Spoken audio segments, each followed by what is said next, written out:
عزیمت کو رخصت پر ترجیح دینا، اخلاق حسنہ کا رواج عام کرنا، عبادت پر استقامت اور تقوی و تزکیہ کا اعلیٰ ترین معیار قائم کیا۔ سلسلہ نقشبندیہ گلستان تصوف کی وہ خوشبو ہے جس کا مرکز سیدنا صدیق اکبر رضی اللہ تعالی عنہ، سیدنا سلمان فارسی رضی اللہ تعالیٰ عنہ اور حضرت امام جعفر صادق رضی اللہ تعالیٰ عنہ جیسی عظیم المرتبت ہستیاں ہیں۔ لہذا آج ناظرین انشاءاللہ ذکر پاک ہے گھرانہ سادات کے انتہائی روشن چراغ سیدنا امیر کلال رحمت اللہ علیہ کا، جن کا سلسلہ امام علی مقام امام حسین علیہ السلام سے ہوتا ہوا نبی کریم صلی اللہ علیہ وآلہ وسلم سے جا ملتا ہے، جو 7ویں صدی ہجری میں ماوراء النہر یعنی سینٹرل ایشیا کی سرزمین پر چمکے، دنیا تصوف کے مہتاب بنے، جو بابا سماسی رحمت اللہ علیہ کی نگاہوں کے اسیر ہو کر فنا فی الشیخ کی اعلیٰ ترین منزل پر فائز ہوئے، جو سلسلہ نقشبند کے تاجدار حضرت بہاؤالدین نقشبند رحمت اللہ علیہ کے رہبر و رہنما بنے،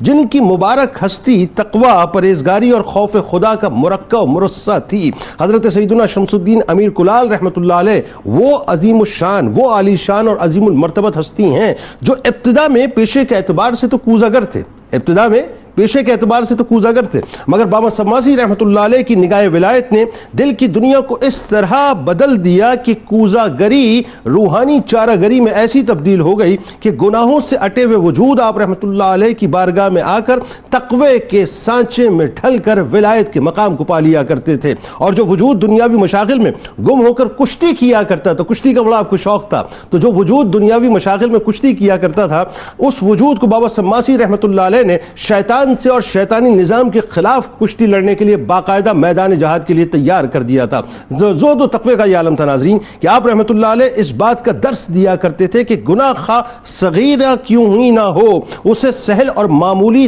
نہ سمجھو۔ آج ہمارے ہوتا ہے نا چھوٹے چھوٹے گناہوں کو فار گرانٹڈ لیتے ہیں، سنیے ذرا کیا فرماتے ہیں، فرماتے ہیں کہ گناہ صغیرہ ہی کیوں نہ ہو اسے سہل اور معمولی نہ سمجھو۔ آدمی گناہ کو سہل اور معمولی سمجھنے سے دوزخ میں جاتا ہے۔ اسی حال میں آپ کی زبان اقدس سے یہ جملے ادا ہوتے تھے کہ سرور دو عالم صلی اللہ علیہ وآلہ وسلم نے فرمایا کہ اصرار کے ساتھ کوئی صغیرہ نہیں بلکہ کبیرہ ہو جاتا ہے، اور استغفار کے ساتھ کوئی کبیرہ نہیں رہتا۔ یعنی جو آپ چھوٹے چھوٹے گناہ فار گرانٹڈ لیتے ہیں وہ جا کے کبیرہ ہو جاتے ہیں، اور جو کبیرہ کیا ہوتا ہے استغفار کر لیجئے اللہ تعالیٰ معاف کر دیتا ہے۔ حضرت امیر کلال رحمت اللہ علیہ ناظرین شریعت کے سخت پابند تھے، بلکہ یوں کہیے کہ سنت رسول صلی اللہ علیہ وآلہ وسلم کے خالص پیروکار تھے۔ خوف خدا اور خوف آخرت ایسے آپ کی وجود کے اندر بسی ہوئی تھی کہ برتنے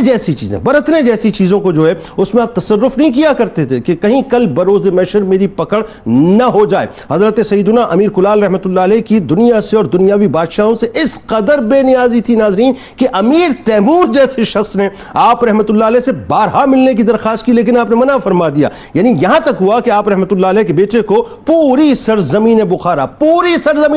صاحب، ایک پلاٹ کی بات نہیں کر رہا، چند گز کی بات نہیں کر رہا، پوری سرزمین بخارا پیش کی تو بیٹے نے اپنے والد سیدنا امیر کلال رحمت اللہ علیہ کی نصیحت پر عمل کرتے ہوئے بخارا کو ٹھکرا دیا، یعنی قبول ہی نہ کیا۔ صاحب یہ بنیادی طور پہ درویش ہوا کرتے ہیں، یعنی بالکل اس طرح کی بات ہے، میں بلا تمثیل عرض کر رہا ہوں، میں اس وقت کراچی سے بیٹھ کے پروگرام کر رہا ہوں، اگر کسی شخص کو پورا کراچی آفر کر دیا جائے، اب سوچیے صاحب کہ عالم کیا ہوگا، تو پورا بخارا آپ نے ٹھکرا دیا کہ آپ کو دنیا نہیں چاہیے، آپ کو تو آخرت ہی چاہیے۔ حضرت امیر کلال رحمت اللہ علیہ اپنے معارف میں اپنے یاروں سے ہمیشہ فرمایا کرتے تھے کہ اگر عبادت میں تمہاری پیٹھ کبڑی ہو جائے اور ریاضت میں تمہارا جسم کمان کے چلے کی طرح باریک ہو جائے تو خدائے خالق کے جلال و عظمت کی قسم تم ہرگز مقصود تک نہ پہنچ سکو گے۔ کیوں؟ سنیے آگے، فرماتے ہیں کہ جب تک کہ اپنے لقمے اور خرقے کو پاک نہ رکھو اور حضرت محمد مصطفیٰ صلی اللہ علیہ وآلہ وسلم کی شریعت پر عمل نہ کرو، کیونکہ تمام کاموں کی